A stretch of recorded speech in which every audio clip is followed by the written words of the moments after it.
All right, guys, it's the end of day 7 on the 30-day thrash of the 55 Chevy 4-door.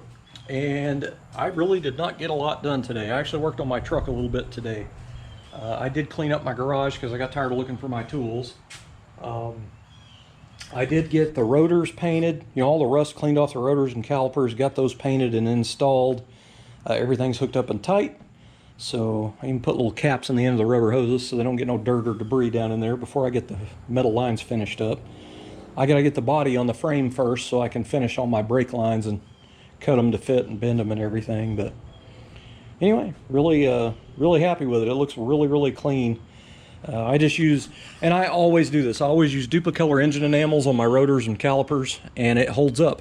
From all the heat, it actually holds up. So what little bit I get on my rotor, I mainly try to focus on just the center area and the center, or the top here, and then the center back there. So this is not real thick in here. But once I drive it around my housing addition, every time I get an old car running, I drive around my housing addition pretty slow, at slow speed, and it always cleans that paint off the rotor. So not a big deal. Anyway, I did change out the bolts because before I couldn't get these to catch a thread, and it's because these calipers actually had the little metal sleeve down inside the caliper there. So I ended up using a G-body style bolt. The ones they sent have a really long head on them, and they're designed to take that sleeve out. I actually found my instructions over there folded up, and I finally read them, and that's why I never used those bolts. But I did have to modify them anyway. They are completely cut flat on the end, and for whatever reason on this end of the caliper they have a little O-ring down inside there. It has a bigger O-ring back here, but every time I tried to put the bolt in on all 4 of them, it was trying to push that seal out because this was just flat. So I took them back off, and I had used my 36 grit roll lock and just kind of went around that edge, just tapered it just a little bit, and then put a little bit of wheel bearing grease on there, just a little bit, enough to lube it, and then they went right in there, left the O-ring in. So in case you get the Speedway disc brake kit, keep that in mind.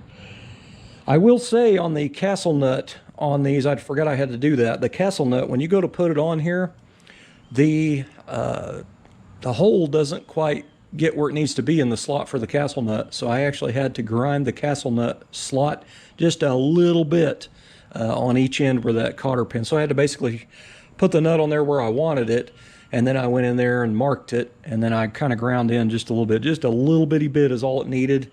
But anyway, that's how I got the cotter pin in there. But anyway, it's looking good, man. Looks really good. Everything's tight. It's done.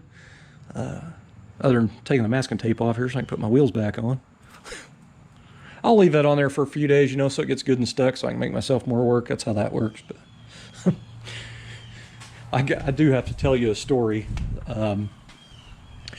I worked at a street rod shop, or hot rod shop, whatever you want to call it. All they did was work on old cars a few years ago. And there's a really young guy working in there, early 20s.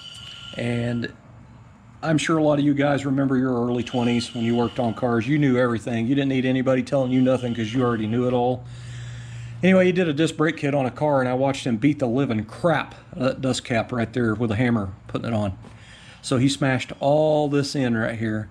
So I walked over there and I said, you might want to take that off and hammer that out. And it made him mad because he knows everything. He doesn't need to listen to me.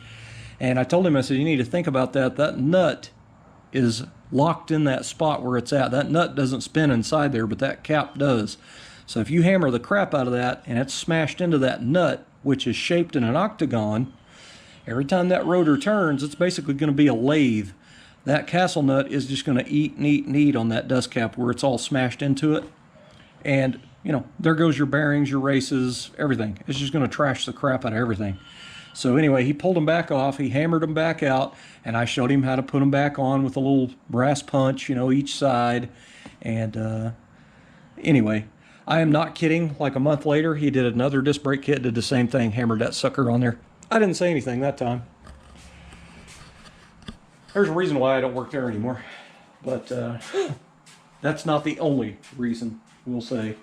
But anyway, I just did not get much done today. I had to clean the IAC valve on my truck. My truck is a square body. It's an 87, which was first year fuel injection, throttle body. These things get to running rough at idle, and it's the IAC valve. It's idle air control solenoid is what it is. They have a little cone-shaped tip on them. If you unplug it and then take it out, it has a cone-shaped tip on the end, which is called a pintle valve, and they will get carbon buildup around them and down in the throttle body where they seat, and it will cause them to run rough and idle. And you can carburetor clean and toothbrush that and put it back on, and it's fine.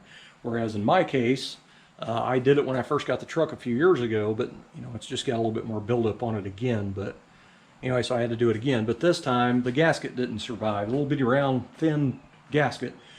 So I had to make one out of Fel-Pro gasket material that I had here, so that sucked. I didn't have any casings big enough. If I had a 50 cal casing, it might have worked to punch that gasket up, but I didn't have anything that big. So I had to do it all by hand with a razor blade, and it sucked, man. But anyway, now it's idling fine.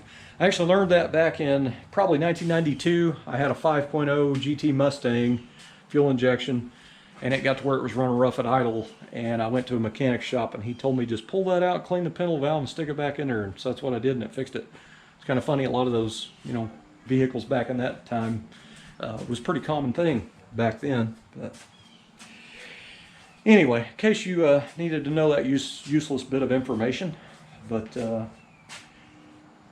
anyway, getting closer. I'm pretty upset with myself. I did not take the time today to blast the brake drums and spray paint them.